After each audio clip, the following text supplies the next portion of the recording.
Hello दोस्तों। मेरा नाम है अमित कुमार और आप सभी का स्वागत है आपके अपने यूट्यूब चैनल सक्सेस पाठशाला विद अमित पर। यूथ पब्लिकेशन का एक बुक है बिहार मैथ्स कैप्सूल करके। उसमें बिहार में जो एग्जाम हुए हैं उसके जो मैथ के क्वेश्चन है यानी प्रीवियस ईयर के जो एग्जाम हुए हैं उसके मैथ के क्वेश्चन उसमें दिए हुए हैं। लगभग 3300 प्रश्न है टोटल। तो उसी का सॉल्यूशन मैं करा रहा हूँ, जिसमें पर जो एवरेज पार्ट है औसत वो कंप्लीट हो चुका है 2 वीडियो में। इस वीडियो में हम लोग परसेंटेज को देखेंगे। इसमें भी लगभग 63 या 64 प्रश्न है, तो प्रयास रहेगा कि 2 वीडियो में इसको भी कंप्लीट करा जाए। और ये सभी क्वेश्चन जो है आने वाले जो भी एग्जाम है, खासकर जो बिहार के एग्जाम है उसके लिए इम्पोर्टेंट रहेगा। तो जरूर इस वीडियो का फायदा उठाए आप लोग, और वीडियो पसंद आए तो वीडियो को लाइक जरूर करें। चैनल पर नए हैं तो चैनल को सब्सक्राइब करें और ज़्यादा से ज़्यादा दोस्तों को बीच शेयर करें। इस बार बिहार में नौकरी करने के जो है बहुत अच्छे चांस है, अपनी स्टेट में नौकरी मिल जाए तो इससे बड़ी बात नहीं हो सकती। ठीक है, तो आप लोग मेहनत कीजिए। चलते हैं पहले क्वेश्चन की ओर। कह रहा है एक विद्यालय में प्रत्येक विद्यार्थी या तो हिंदी या अंग्रेजी या दोनों लेता है। 50.8% हिंदी लेते हैं और 64.2% अंग्रेजी लेते हैं। यदि विद्यार्थियों की कुल संख्या 500 हो तो कितने विद्यार्थी हिंदी और अंग्रेजी दोनों लेते हैं। ठीक है, तो देखिए ये अगर हम लोग समझे कि ये हिंदी का पार्ट है, ये हिंदी है जो कि कितना है 50.8%। और एक अंग्रेजी का बनाएंगे जो इसको काटता हुआ हो, जो कॉमन भाग है वो दोनों को दर्शाएगा, है ना। तो ये अंग्रेजी का पार्ट हो गया जो कि है कितना 64.2%। और ये जो बीच वाला भाग है, ये जो बीच वाला भाग आपको दिख रहा है, ठीक है, ये कॉमन भाग है यानी हिंदी और अंग्रेजी दोनों वाला है। ये हिंदी और अंग्रेजी ये दोनों वाला पार्ट है। ठीक है, तो अगर टोटल मिला ले ये पूरा हिंदी और अंग्रेजी दोनों का बात करें तो यहाँ साफ साफ कह रहा है कि प्रत्येक विद्यार्थी हिंदी अंग्रेजी या दोनों में से कोई ना कोई जरूर लेता है। यानी पूरा का पूरा अगर ये मिला दे तो कितना परसेंट होना चाहिए, 100% होना चाहिए, क्योंकि कोई ऐसा विद्यार्थी नहीं है जो इससे बाहर है, हिंदी और अंग्रेजी से बाहर नहीं है। यानी प्रत्येक विद्यार्थी को दोनों में से कोई एक या दोनों लेना ही लेना है। ठीक है, तो कहने का मतलब इस पूरे फिगर को अगर देखा जाए ये दोनों गुला को मिला के कितना होना चाहिए, 100% होना चाहिए। लेकिन जब हिंदी और अंग्रेजी वाले को जोड़ेंगे तो आपको पता है कि ये बीच वाला जो पार्ट है वो कितना बार आ जाएगा, 2 बार आ जाएगा। ये बीच वाला पार्ट कितना बार आ जाएगा, 2 बार। तो वो चीज जब हम जोड़ेंगे हिंदी और अंग्रेजी वाले को तो 100% से क्या हो जाएगा, ज्यादा हो जाएगा। और 100 से जितना ज्यादा होगा वो पार्ट कौन होगा, हिंदी और अंग्रेजी वाला। क्योंकि जब हिंदी जोड़ेंगे तो भी ये वाला पार्ट आएगा, अंग्रेजी जोड़ेंगे तो भी ये वाला पार्ट। तो बीच वाला पार्ट कितना बार आ जाएगा, 2 बार आ जाएगा। ठीक है, बीच वाला पार्ट कितना बार आ जाएगा, 2 बार। यानी हिंदी का अगर 50.8 और अंग्रेजी का 64.2 जब जोड़ेंगे तो ये कितना हो जाएगा, 1 और 51 64 115%। इस 115% में क्या क्या है, ये पूरा तो है ही, लेकिन ये वाला जो पार्ट है वो कितना बार है, 2 बार है। एक बार एक्स्ट्रा है, हमको तो एक ही बार चाहिए। और 100 में ये क्या है, ये 100 में पूरा है एक एक बार। यानी ये पूरा मिलाकर कितना है, 100 है। जबकि ये और ये को जोड़े, जबकि बीच वाला भाग कितना बार है, 2 बार, तब कितना है, 115 है। कहने का मतलब अगर इसमें से 100% हम घटा दे तो हमें 15% जो मिलेगा, ये 15% क्या मिलेगा, हिंदी और अंग्रेजी लेने वाले यानी दोनों लेने वाले। ठीक है, तो दोनों लेने वाले विद्यार्थी कितना है, 15%। टोटल विद्यार्थी कितना है, 500। 500 का 15% दोनों विषय लेता है, तो 500 का 15% निकाल लेंगे, 15 पचे 75। ठीक है, तो 75 छात्र ऐसे हैं, विद्यार्थी ऐसे हैं जो हिंदी और अंग्रेजी दोनों लेते हैं। ऑप्शन नंबर इसका सी आंसर हो जाएगा। क्वेश्चन नंबर 2 कह रहा है यदि दो संख्याओं का अंतर उन दोनों में से बड़ी संख्या के 25% के बराबर है और यदि छोटी संख्या 30 है तो बड़ी संख्या। 25% का मतलब क्या होता है, 1/4। कह रहा है कि जो संख्या का अंतर है वो बड़ी का 25%, बड़ी का 25% मतलब बड़ी का 1/4। कहने का मतलब बड़ी अगर 4 है तो अंतर कितना है, 1। बड़ी का 1/4 अंतर है, मतलब बड़ी अगर 4 है तो अंतर 1 का है। बटा ये छोटी कितना हो जाएगा, छोटी संख्या, तो बड़ी 4 है अंतर 1 है तो छोटी 3 हो जाएगी। 4 माइनस 1 3। ठीक है, छोटी संख्या आपको 30 दे रखी है यानी 3 यूनिट 30 है, तो 1 यूनिट 10 हो जाएगा। बड़ी संख्या कितना, 4 यूनिट, तो 4 यूनिट कितना हो गया, 40 हो गया। ऑप्शन नंबर ए इसका सही आंसर है। दो संख्याओं का योग दिया हुआ है कितना, 480। यदि बड़ी संख्या में 2% की कमी की जाती है और छोटी संख्या में 10% की वृद्धि की जाती है तो प्राप्त संख्याएं बराबर होती हैं। तो बड़ी संख्या ज्ञात करना है। छोटी मान लीजिए x है, बड़ी मान लीजिए x है और छोटी y है। छोटी क्या है, y। तो बड़ी में क्या करा है, 2% की कमी, तो 2% का कमी कर देंगे तो कितना हो जाएगा, x का 98%, और छोटी में 10% की वृद्धि, यानी छोटी का 10% वृद्धि कर देंगे तो 110% हो जाएगा। ये दोनों क्या है, बराबर है। ये दोनों क्या है, बराबर है। तो यहाँ से बड़ी संख्या x और छोटी संख्या y का रेशियो पता हो जाएगा। परसेंटेज से परसेंटेज कैंसिल, 110/98, 2 से 55 बार में, 2 से 49 बार में, यानी बड़ी संख्या और छोटी संख्या का रेशियो पता हो गया 55/49। आपको क्या दे रखा है, दोनों का योग दे रखा है, तो 55 और 49 का योग करेंगे कितना हो जाएगा, 104। 104 यूनिट 480, तो 1 यूनिट 480/104। आपको बड़ी संख्या चाहिए यानी 55 यूनिट, तो 480/104 गुना 55। ये कट जाएगा 8 से, 13 104, और ये 8 से 60 बार में, 6 5 30 और ये 3 33, यानी 3300/13। बड़ी संख्या क्या है, 3300/13, और ये लगभग नहीं है, एग्जैक्ट है। ठीक है, ये लगभग नहीं होना चाहिए, एग्जैक्ट 3300/13। ऑप्शन नंबर इसका बी सही आंसर हो जाएगा। क्वेश्चन नंबर 4 कह रहा है, दो संख्याओं का अंतर 840 है। यदि एक संख्या का 5%, दूसरी संख्या का 15% है तो दोनों संख्या, एक संख्या मान लीजिए x का जो 5% है वो दूसरी संख्या y का 15% के बराबर है, यानी x और y का रेशियो हो जाएगा 15/5, यानी कितना, 3:1। 3:1, यानी x 3 है तो y 1 है। अंतर दिया हुआ है 840, तो 3 और 2 का अंतर कितना हो जाएगा, 3 और 1 का अंतर कितना हो जाएगा, 2। 2 यूनिट 480, तो 1 यूनिट 420। आपसे पूछ रहा है दोनों संख्याएं ज्ञात कीजिए, तो 3 यूनिट हो जाएगा 1260 और 1 यूनिट तो 420, यानी बड़ी संख्या 1260 और छोटी संख्या 420 है। 1260 और 420, ऑप्शन नंबर ए इसका सही आंसर हो जाएगा। 2021 में मेट्रो शहर भागलपुर की जनसंख्या 4,87,000 थी। यदि यह 2% की दर से सालाना बढ़ती है तो 5 साल के बाद इसकी जनसंख्या, 2% रेट दिया है और 5 साल के बाद, इसका कैलकुलेशन करते करते तो आधा घंटा लग जाएगा, है ना। 2% का वृद्धि का मतलब, 2% का मतलब क्या होता है, 1/50 हो जाएगा, यानी 50 में 1 की वृद्धि होगी तो पहला साल वृद्धि होकर कितना हो जाएगा, 51/50, दूसरा साल फिर 51/50, तीसरा साल 51/50, चौथा साल 51/50 और फिर 5वां साल 51/50, और जनसंख्या शुरू में कितनी थी, 4,87,000। इतना का इतना करना होगा। संभव है बैठ के परीक्षा में इसको गुना करना बिना कैलकुलेटर के, बिना कैलकुलेटर के इसको परीक्षा में सॉल्व करने का कोई तुक ही नहीं है, है ना। तो ये क्वेश्चन छोड़ने के लिए ही आया है। उसमें भी वैसा प्रश्न जिसमें एक ऑप्शन दिया हुआ है उपयुक्त में से कोई नहीं है या एक से अधिक। ठीक है, मान लीजिए अनुमान से अगर इसके हम लोग आसपास भी आ जाए तो एग्जैक्ट कहना कि वही होगा ये कंफर्म नहीं है, क्योंकि इसमें एक ऑप्शन ये भी है कि इनमें से कोई नहीं।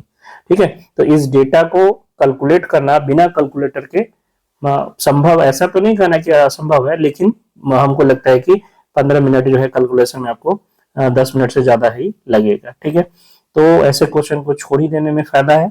बाकी एक हिट एंड ट्रायल बताते हैं कि अगर ई ऑप्शन ये नहीं होता, है ना, ये 4 ही ऑप्शन होते, ये ई ऑप्शन नहीं होता तो हम लोग एक हिट एंड ट्रायल मेथड से अनुमान लगा सकते थे कि अच्छा ये सब नहीं होता तो ये हो सकता है। ठीक है, तो अगर ये 4 ऑप्शन होता तब हम लोग क्या करते, एक इफेक्टिव रेट निकालते हैं। आपको पता है कि ए और बी परसेंटेज का इफेक्टिव रेट क्या होता है, a + b + AB/100। ठीक है, तो इस मेथड का प्रयोग करके लगभग में हम लोग आंसर पता कर सकते हैं कि लगभग में क्या हो सकता है। ठीक है, तो 2% और 2% का 2 साल के लिए निकालेंगे तो 2 + 2 गुना 2/100 100 यानी 4.04 ये 2 साल का आ जाएगा। फिर अगला 2 साल के लिए निकालेंगे तो 4.04 हो जाएगा। तो 4 साल का इफेक्टिव रेट हो जाएगा 4.04 प्लस 4.04 प्लस 4.04 इंटू 4.04 बटा 100। ठीक है, तो 8.08 तो यहाँ हो गया और ये लगभग में आपका 16 हो जाएगा। तो ये मान के चलिए 0.16 समथिंग होगा, है ना। तो यहाँ पे आपके पास आ गया 18.24 8.24 समथिंग हो जाएगा। ठीक है, और अभी ये 4 साल का ही इफेक्टिव हुआ है, 2 साल का और है। तो 8.24 प्लस 2 प्लस 8.24 इंटू 2 बटा 100। ठीक है, तो ये कितना हो जाएगा 10.24 ये हो गया और 8 दूना 16 यानी 0.1648। ठीक है, तो ये आपके पास कितना आ जाएगा 10.40 लगभग, ये लगभग है। ठीक है, यानी कह सकते हैं जो इफेक्टिव रेट हमें मिलेगा वो 10.4% मिलेगा, 10.4%। तो अगर हम लोग इसका 10.4% निकाल ले, ठीक है, 10% इसका अगर निकालेंगे, जगह का कमी हो गया, इधर यहाँ पे मिटाते हैं।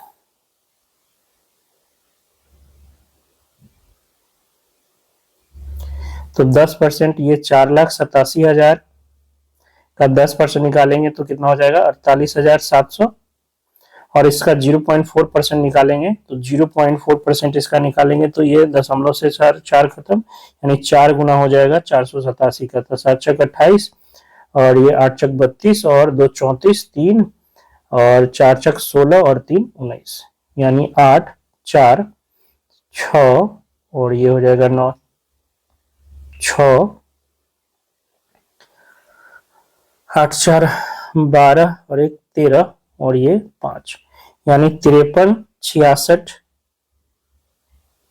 पे गड़बड़ हुआ 8 0.4% है ना, 0.4। तो 4 7 चक 28 8 चक 32 और 2 34 3 4 चक 16 और 3 19, यानी 53 66 से थोड़ा सा ज्यादा होगा, है ना। 53 66 से थोड़ा सा ज्यादा। अब देखिए 2 ऑप्शन तो हट गया, ये 53 57 और ये 52, ये दोनों तो हट गया। लेकिन ये देखिए यहाँ भी 76 है और यहाँ भी 76 है। तो इसमें जो है एक डिजिट इसका और आगे का लेना होगा, तब भी आपको पता चलेगा। ऑप्शन भी 2 ऐसे दिए हुए हैं कि ये 0.4 तक नहीं पता चल रहा है, 0.4 के थोड़ा सा और आगे जाना पड़ेगा, तब आपको पता चलेगा कि इन दोनों में, क्योंकि यहाँ भी 76 है, बस इतना का अंतर है, 87 और 12 का अंतर है। ठीक है, तो ये क्वेश्चन करने के लिए बनाया नहीं गया था, ये क्वेश्चन छोड़ने के लिए बनाया था। एग्जाम हॉल में तो बिल्कुल नहीं। और बाकी वो कैलकुलेशन करना 51 का 5 बार गुना करना और फिर उसमें 50-50 से 5 बार भाग करना, ठीक है, मेरे हिसाब से ये क्वेश्चन करने के लिए नहीं है और बिना कैलकुलेटर के करना बेवकूफी है इसको। ठीक है, चलते हैं नेक्स्ट क्वेश्चन की ओर। एक गांव की जनसंख्या 16,500 है।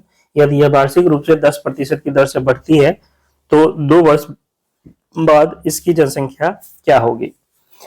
तो 10% की दर से बढ़ रहा है 2 वर्ष के बाद, तो 10% का मतलब क्या होता है 1/10।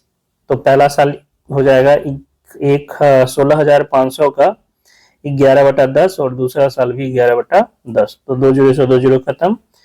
11 से पहले गुना कर दे 5 6 5 11 1 और ये 6 और 1 7 और 1 और फिर 11 से गुना कर लेते हैं तो 5 6 ये हो गया 8 और ये 8 और ये 1, किधर गड़बड़ हो गया 5 6 5 11 1 6 और 1 7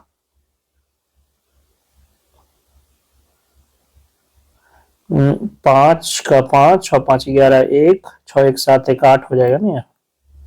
यहाँ क्या हो जाएगा 8 और 1 का 1।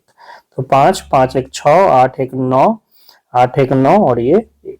ठीक है, तो 19,965 19,965 ऑप्शन नंबर ए। अच्छा 11 से आपको गुना करने आता है कि नहीं। देखिए 11 से जब भी गुना करते हैं, जैसे हमको मान लीजिए 75 में 11 से गुना करने हैं, तो क्या करते हैं पहला डिजिट लिख लेते हैं 5 और फिर इन दोनों को जोड़ते हैं। तो 7 5 12 का 2 और फिर पहला डिजिट हो गया इसका 7, तो 7 और 1 हासिल था तो 8। ठीक है। तीन में अगर 3 डिजिट में गुना करना है, जैसे मान लीजिए कि हमें 365 में गुना करना है 11 से, तो क्या करेंगे, पहला 5 लिख लिए, 6 5 11 का 1, 6 5 दोनों को जोड़ना है बारी बारी से आगे आगे चलते हुए, तो 6 5 11 का 1, फिर ये हो गया आपका कितना, 6 3 9 और 1 हासिल था तो 10 जीरो, और फिर 3 आ जाएगा, 3 1 4, तो ये आपके पास आ गया कितना, 4015। तो इस तरह से 11 से गुना करते हैं। तो पहले हमने 11 से किया और फिर 11 से किया, तो ऐसे करना आसान हो जाता है। ठीक है, तो ऑप्शन नंबर इसका ए सही आंसर है। एक कस्बे की जनसंख्या जो है दिया हुआ है आपको, कितना है, इकाई दहाई सैकड़ा हजार 10,000 लाख 10 लाख 35,28,000 है। यदि 5% सालाना की दर से बढ़ती है तो 3 साल बाद। 5% का मतलब होता है 1/20, यानी 1/20 के रेट से बढ़ रहा है तो 20 से 21 हो रहा है, तो 35,28,000, 35,28,000 का 21/20 पहले साल, दूसरे साल 21/20 और फिर तीसरे साल 21/20। तो 3 जीरो से 3 जीरो तो खत्म हो गया, 8 से कटेगा क्या, 8 चौक 32 और 3 8 से कट जाएगा, तो 8 से 8 चौका 32, 3 8 चौका 32 और 8 एकम 8, तो 441 गुना, इसका भी 441 हो जाएगा, 21 गुना 21 और गुना में 21, तो ये आपके पास आ जाएगा 441 में 441 से गुना करना है, तो 441 4 16 16 1 17 और ये फिर से 4 6 7 और 1, तो 1 ये हो गया 8, 6 4 10 4 14, 6 4 10 4 14, 1 13 1 14, 7 1 8 1 9 और ये 1 19 44, ये सिर्फ 2 का गुना है और इसमें अब 21 से गुना करना है, तो 19 44 81 तो होगा ही, और प्लस में ये 2 8 गुना 16, 4 गुना 8 1 9, ये 4 गुना 8 9 गुना 18 1 2 और 1, ये यहाँ लिखाना चाहिए था ना, 2 8 गुना 16, 4 गुना 8 1 9, 4 गुना 8 9 गुना 18 1 2 और 1 3, यानी 1 0 10 1 11 14 17 1 18 8 1 9 0 4, 4,40,84,101।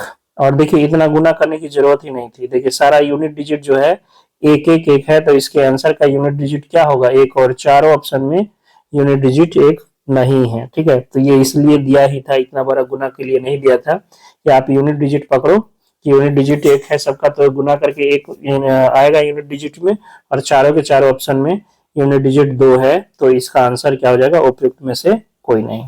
ठीक है, नेक्स्ट है क्वेश्चन नंबर 8। एक विद्यालय में प्रत्येक विद्यार्थी या तो क्रिकेट या बैडमिंटन या दोनों खेलते हैं। यदि 50.7% क्रिकेट खेलते हैं, 64.3% बैडमिंटन खेलते हैं और विद्यार्थी की कुल संख्या 600 हो, तो कितने विद्यार्थी क्रिकेट और बैडमिंटन खेलते हैं। अभी पहला प्रश्न सेम था, देखिए क्रिकेट वाले कितने हैं, 50.7, बैडमिंटन वाले 64.3, और इन दोनों में जोड़ेंगे तो कॉमन जो है, जो कॉमन पार्ट जो दोनों वाला पार्ट है वो 2 बार आ जाएगा, तो 100% जब हम इसमें से घटाएंगे तो हमें क्या मिल जाएगा, क्रिकेट और बैडमिंटन दोनों वाला मिल जाएगा। तो ये कितना हो जाएगा, 64 51, और फिर से ये 115% हो जाएगा -100, यानी 15% ऐसे हैं जो क्रिकेट और बैडमिंटन दोनों खेलते हैं। तो 600 का 15% निकालेंगे, 15 छक्का 90 हो जाएगा। ऑप्शन नंबर सी इसका सही आंसर हो जाएगा। एक शहर की जनसंख्या जो है 1,76,400 है।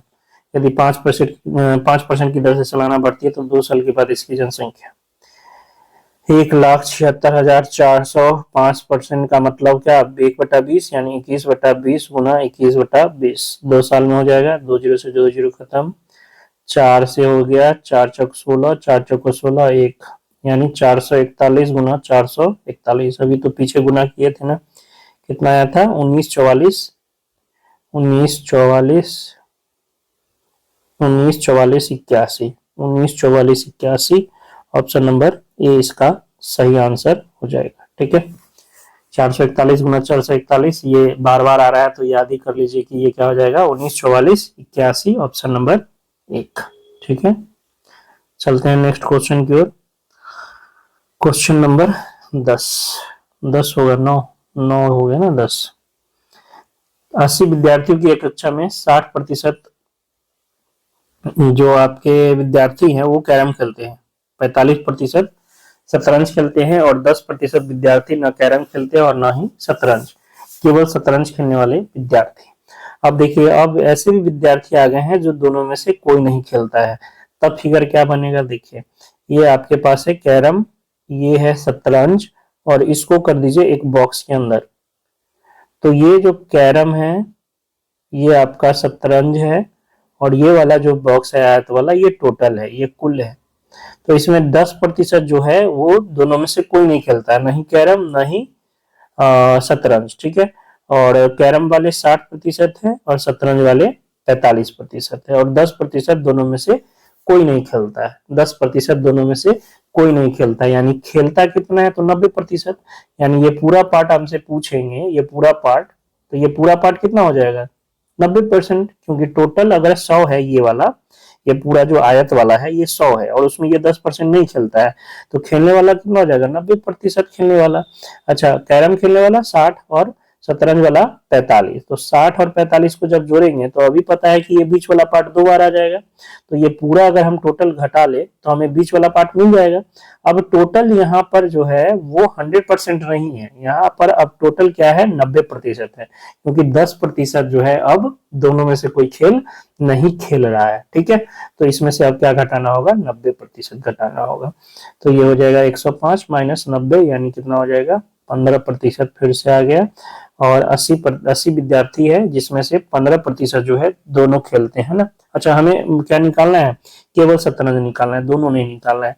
तो शतरंज वाले कितने हैं, शतरंज वाले हैं केवल शतरंज, केवल शतरंज, ठीक है, केवल शतरंज, क्या सिलेक्ट हो गया, केवल शतरंज वाले, शतरंज वाले क्या हो जाएंगे, तो शतरंज वाले 60, और उसमें से दोनों वाले हटा देंगे। ये 15% कौन है, जो शतरंज भी खेलता है और कैरम भी खेलता है। तो अगर शतरंज, शतरंज 45 था ना, 60 नहीं था, 45, इस 45 में से अगर 15 हटा दे तो हमें क्या मिलेगा, केवल और केवल शतरंज खेलने वाले, है ना। तो शतरंज वाले कितने हो जाएंगे, 30% हो जाएंगे। बात आई समझ में। शतरंज वाले हैं 45%, और इसमें इस 45 में 15% वैसे हैं जो कैरम भी खेलता है और शतरंज भी खेलता है ना। तो अगर इसमें से 15 हम घटा ले तो हमें से क्या मिलेगा, केवल और केवल शतरंज वाला मिलेगा, जो कि कितना हो जाएगा, 30%। टोटल 80 विद्यार्थी है, उसका 30% निकाल देंगे तो कितना हो जाएगा, 24। यानी 24 विद्यार्थी ऐसे हैं जो केवल और केवल क्या खेलते हैं, शतरंज खेलते हैं। एक परीक्षा में प्रत्येक उम्मीदवार हिंदी अथवा इतिहास अथवा दोनों लेता है। 66% हिंदी और 59% इतिहास लेते हैं। कुल उम्मीदवारों की संख्या 3000 थी, कितने उम्मीदवार ने हिंदी और इतिहास दोनों लिया। सेम प्रश्न है, डेटा चेंज, 66 हिंदी 59 इतिहास, दोनों में से 100 कटा देंगे तो कॉमन वाला मिल जाएगा, दोनों वाला मिल जाएगा। तो 75, ये हो जाएगा कितना, 75, और ये 125 ना, 125 माइनस 100 यानी 25%। तो 25% विद्यार्थी ऐसे हैं जो दोनों लेते हैं, हिंदी भी और इतिहास भी। टोटल विद्यार्थी है 3000, 3000 का 25% निकाल देंगे, 25 तिहाई 75, 750 विद्यार्थी ऐसे हैं जो दोनों सब्जेक्ट लेते हैं। ऑप्शन नंबर बी इसका सही आंसर हो जाएगा।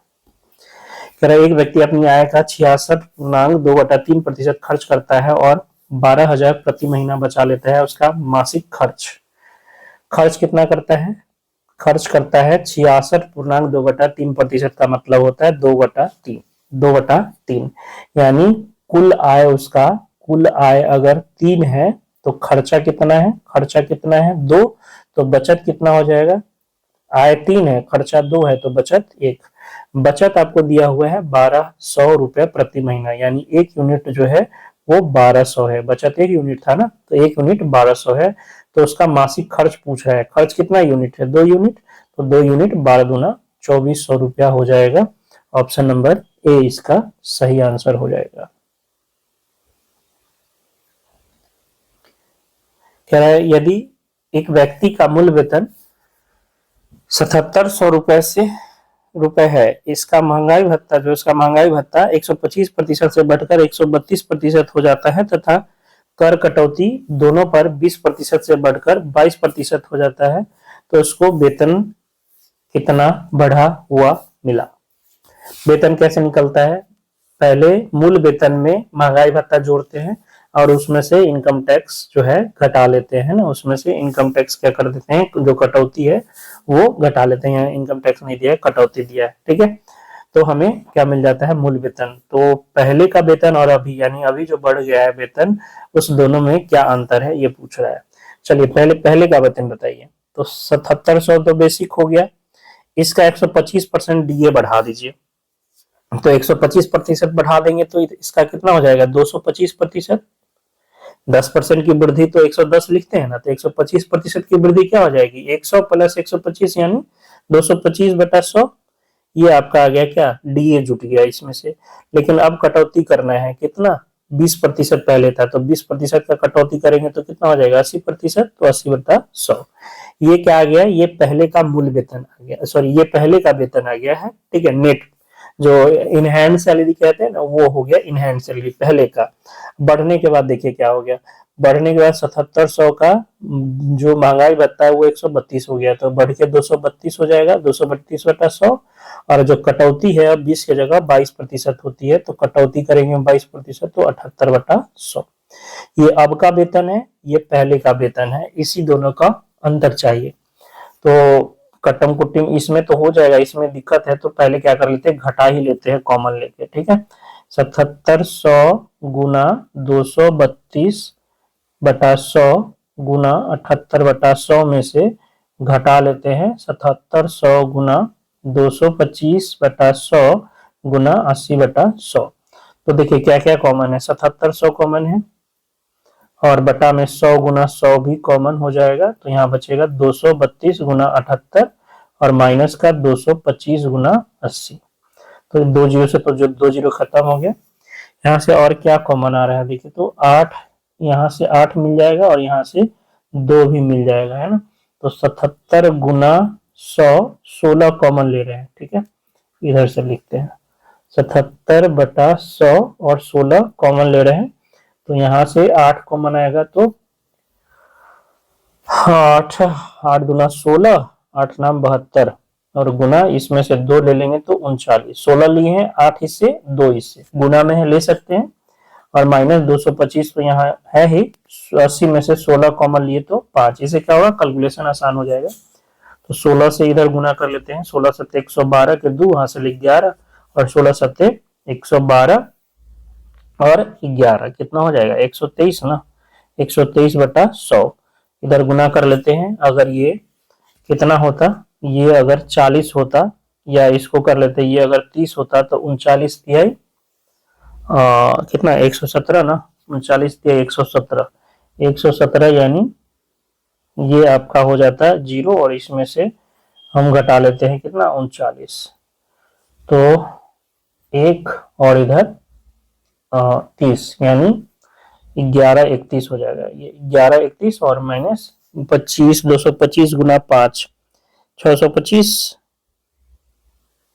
सही 625 नहीं 225 है ना।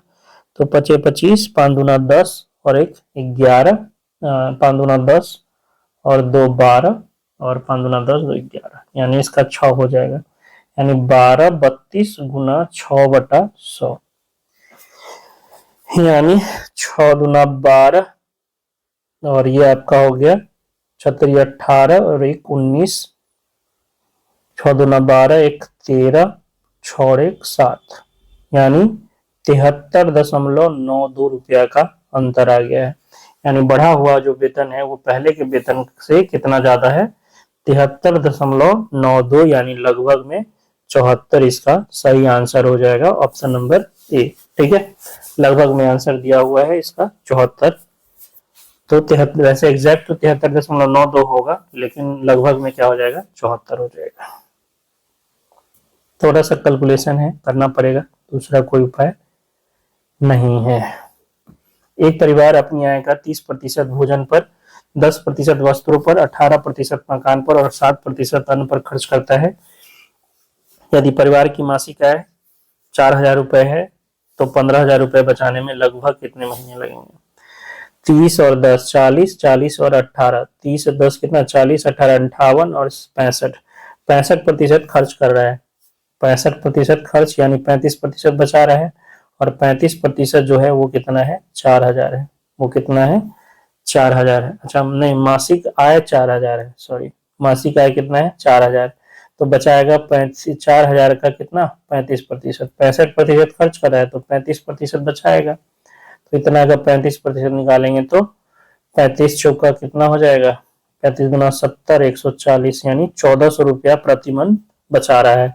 तो उसको कितना है 15,000 बचाना है। तो 10 महीना बचाता तो कितना होता 14,000 होता, और उसको 15,000 बचाना है तो 11 महीना लगेगा लगभग में। ठीक है, लगभग में कितना लगेगा 11 महीना लगेगा, 10 दशमलव समथिंग लगेगा, लेकिन लगभग में कितना हो जाएगा 11 महीना। Option number c. यदि किसी वृत्त का अर्धव्यास दुगना कर दिया जाए तो उसके बढ़े हुए क्षेत्रफल में परिवर्तन। दुगना का मतलब क्या हुआ कि एक से क्या हो गया 2, तो क्षेत्रफल में आर स्क्वायर होता है ना, पाई आर स्क्वायर, तो पाई तो कांस्टेंट है, आर कितना हो जाएगा उसका स्क्वायर, यानी 1 से 2 होता है तो क्षेत्रफल 1 से कितना 1 का स्क्वायर से 2 का स्क्वायर हो जाएगा, 1 के स्क्वायर से 2 का स्क्वायर, यानी 1 से 4 हो जाएगा। कितना बढ़ गया 3, 1 में 3 बढ़ गया, यानी 300% बढ़ जाएगा। ठीक है, तो अगर अर्धव्यास, अर्धव्यास का मतलब क्या त्रिज्या, त्रिज्या अगर दुगुना कर देंगे तो क्षेत्रफल 4 गुना हो जाएगा। 4 गुना हो जाएगा मतलब वृद्धि कितनी की 300% की।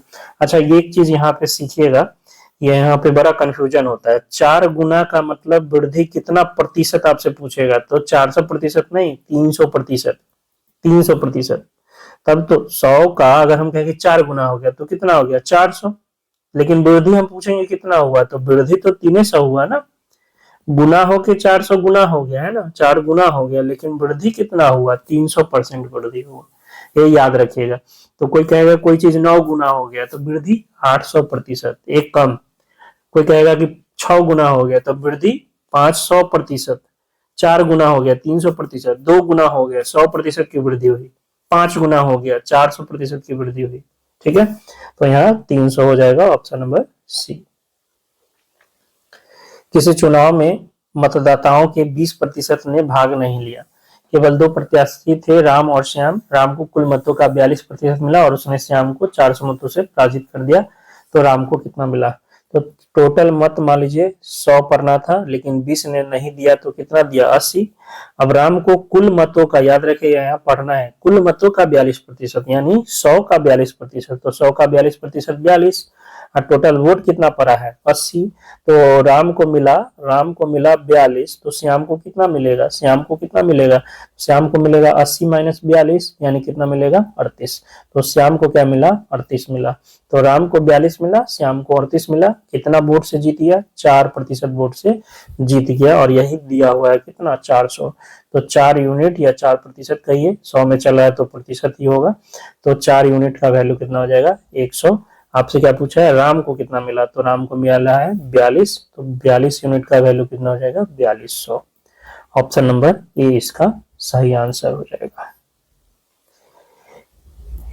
एक नगर की जनसंख्या में 4% की दर से वृद्धि होती है और शरणार्थियों के कारण 1% वार्षिक दर से अतिरिक्त वृद्धि होती है, तो 2 वर्ष के पश्चात जनसंख्या में वृद्धि, यानी 4% तो ऐसे हो रहा था और शरणार्थी आ गए तो 1% और, यानी टोटल मिला के 5% प्रति वर्ष की वृद्धि हो रही है, तो 2 वर्ष के पश्चात। तो 1 वर्ष में 5%, तो इसका इफेक्टिव परसेंटेज 2 वर्ष का क्या हो जाएगा 5 + 5 + 5 गुना 5 गुना 5/100, यानी 10 प्लस ये हो जाएगा 25/100, यानी 0.25, यानी 10.25%। Option number b. एक वर्ग परीक्षा में x और y को निम्नांकित अंक मिले हैं। x का दिया हुआ है, y का टोटल 100 में, तो कह रहा है किसको अधिक अंक मिले हैं और कितने। तो इसके लिए तो x और y का परसेंटेज निकालना पड़ेगा। 9 4 13 x का लिख लेते हैं, 9 4 13 का 1 हासिल 1, 6 1 7, 16 8 24 8 32, ये आया है टोटल क्या है वो है 2 4 400 में। ठीक है, परसेंटेज बदलने के लिए 100%। तो 8 चौका 32 और नहीं लगा 0.75 हो जाएगा x का प्रतिशत। y का निकाल लेते हैं। 9 और 2 11, 11 8 19, 11 8 19 का 9 हासिल 1, 14 1 15, 7 22 और 9 31, 319/400 इसका भी हो जाएगा गुना 100%। तो ये हो जाएगा आपका 7 चक 28, 3 9 चक 36 और 3 75%। तो दोनों का अंतर पूछा है, यानी x को ज्यादा मिला है। इसका 80.75 है, इसका 79.75 है, तो x को 1% ज्यादा मिला है। तो x को 1% अंक ज्यादा मिला है। ऑप्शन नंबर ए इसका जो है सही आंसर हो जाएगा 18 नंबर का। ठीक है, चलते हैं नेक्स्ट क्वेश्चन की ओर। कह रहा है y का x% z का y% हो तो z बराबर होगा। y का x%, तो y का x/100 बराबर z का y% यानी y/100। तो 100 से 100 खत्म, y से y खत्म, यानी x बराबर z या z बराबर x। z किसके बराबर है? x के बराबर है। ऑप्शन नंबर ए इसका सही आंसर हो जाएगा। 20 में कह रहा है कि यदि x का 33.1/3% 11 हो तो x का मान। x का 33.1/3 मतलब 100/3% दिया हुआ है 11। तो x का ये x है और ये गुना है। ठीक है, 100/3 और गुना में बटा में 100। परसेंटेज हटाने के लिए 100 से 100 खत्म, यानी x बराबर कितना हो जाएगा? 33 हो जाएगा। ऑप्शन नंबर सी इसका सही आंसर हो जाएगा। एक परीक्षा में 20% छात्र अंग्रेजी में असफल रहे, 35% छात्र हिंदी में असफल रहे, 27% छात्र दोनों में असफल रहे। यदि उत्तीर्ण छात्रों की संख्या 288 हो तो परीक्षा में बैठने वाले छात्रों की संख्या कितनी है? देखिए, 20% जो है छात्र अंग्रेजी में असफल हुए, 35% हिंदी में असफल रहे और 27% दोनों में। तो अगर हम कहें कि वैसे छात्र जो असफल वाले जो है वो सफल वाले कितने हैं, वो हम लोग उसका परसेंटेज क्या करेंगे? निकाल लेंगे, क्योंकि उत्तीर्ण छात्रों की संख्या आपको दी हुई है। तो टोटल हो गया यहाँ पर 20 + 35 और दोनों में दिया हुआ है 27। तो इस 27 को हम लोग क्या करेंगे? घटा लेंगे। तो यहाँ से आ गया कितना? 55 - 27। 55 - 27 कितना हो जाएगा? 28। 28% ये आपका जो है असफल वाला है। तो 100 में से अगर 28 घटा लें, 100 में से 28 यानी 72% छात्र ऐसे हैं जो क्या है? सफल है। 72% छात्र जो है वो क्या है? सफल है, उत्तीर्ण है किसी न किसी सब्जेक्ट में। और इसकी संख्या दी हुई है कितना? 288। तो 72 जो है वो 288 है। 4 बार में कट जाएगा तो 1 यूनिट आपका कितना हो जाएगा? 4। आपसे पूछ रहा है कि परीक्षा में बैठने वाले छात्र, तो 100 यूनिट का कितना हो जाएगा? 400 हो जाएगा। टोटल छात्र मतलब क्या? 100%।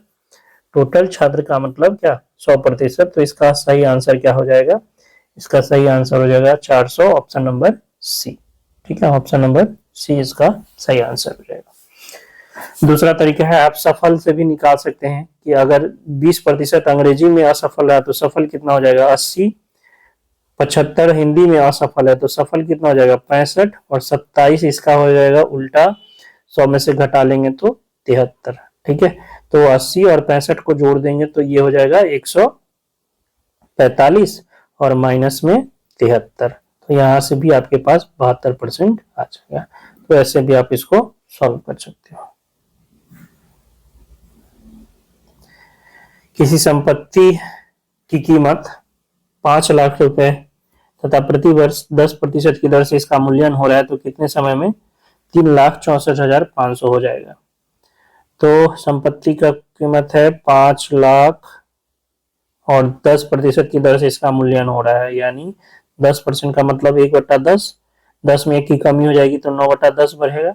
और कितना समय में हो रहा है नहीं पता, मान लीजिए n समय तक हो रहा है तो पावर n, और ये होकर कितना हो रहा है? 3,64,500। यानी 9/10 पे पावर n बराबर हो जाएगा 36 3,64,500 बटा में 5 लाख। तो 2 जीरो से 2 जीरो खत्म, 5 से ये 1000 बार में, 5 से 5 सते 35, 5 दूना 10 और 5 नवा 45, यानी 9/10 पे पावर n बराबर 729 बटा 1000, 729 9 और ये 10 का क्यूब हो जाएगा। 729 किसका है? 9 का, और ये 10 का, तो 9/10 का क्यूब लिख सकते हैं, यानी n बराबर कितना हो जाएगा? 3। यानी 3 वर्ष में जो है ये अमूल्यन होकर कितना हो जाएगा? 5 लाख रुपया का अमूल्यन होकर 3,64,500 रुपए हो जाएगा 10% की दर से अगर अमूल्यन हो रहा है तो। यानी ऑप्शन नंबर ए इसका सही आंसर हो जाएगा। मोहन ने एक घर 3 लाख है, इकाई दाई संग्रह 1000, 10,000, 30,000 में खरीदा, जिसका 25% वार्षिक दर से अमूल्यन हो रहा है 3 वर्ष के बाद। घर की कीमत 25% का मतलब 1/4 से अमूल्यन होना है, यानी 4 में 1 का अमूल्यन होना है, तो 3/4 हो जाएगा। तो 30,000 का पहला साल 3/4, फिर दूसरा साल 3/4, कितना साल? 3 साल, तो 3/4। तो 4 से कट जाएगा ये 7 छक 28, या 100 को काटिए ना, 7 छक 28, 2 5 छक 20, 0 0, फिर 4 से कट जाएगा 8 4 एकम 4, 8 छक 32, 7 छक 28 और ये 5 छक 20, अब नहीं कटेगा। तो 1875 गुना 3 तिया 9 तिया 27 बटा में 4। ठीक है, तो ये तो कंफर्म हो गया कि जो भी होगा वो दशमलव के बाद आएगा, लेकिन कितना आएगा तो इसके लिए आपको करना होगा गुना। ठीक है, 1875 गुना 27 कर लीजिए, कितना हो जाएगा? 1875 गुना 27, ये 50,625 हो जाएगा, भागा 4। तो 12 छक 48, 4 एकम 4, 4 दूना 8, 2 6 छक 24,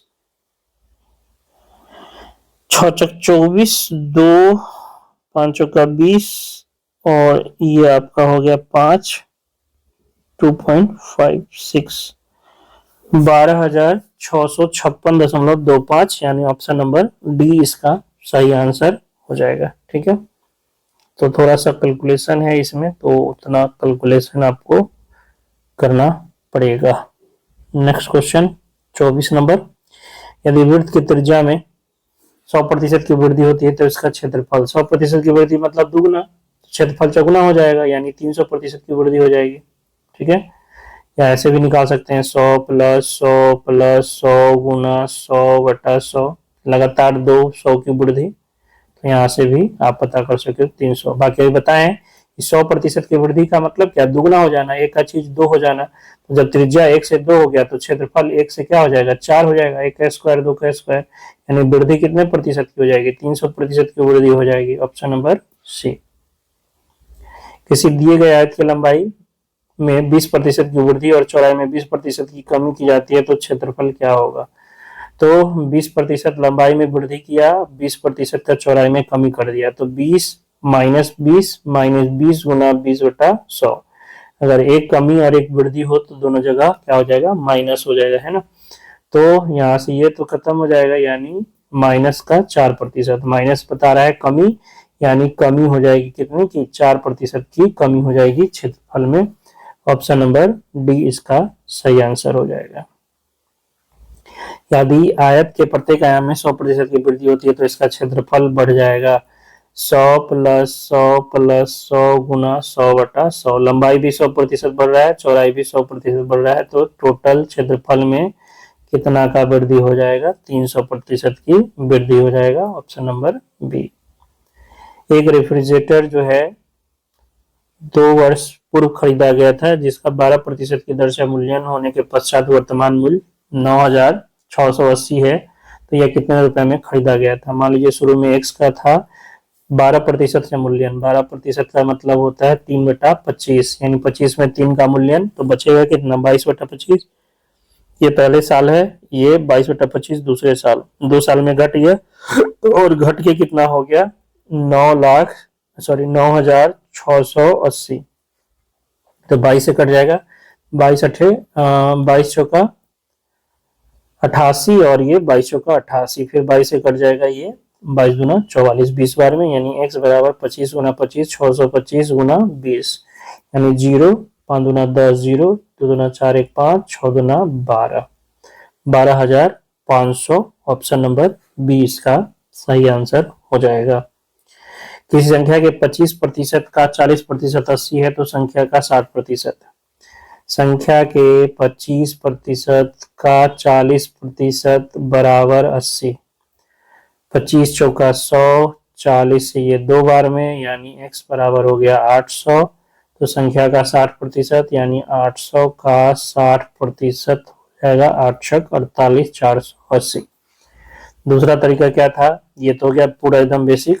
25% का 40% पहले निकालिए, 25% का 40%, 40% का मतलब 2/5, तो 5 से ये कट जाएगा 5 बार में, यानी 5 गुना 10%, तो 25% का 40% किसके बराबर 10, तो 10% आपको दिया हुआ है 80, 60% निकालना, यानी 6 गुना कर देंगे तो 60%, 8 छक 48, डायरेक्ट आप ऐसे निकाल सकते थे 480 ऑप्शन नंबर सी।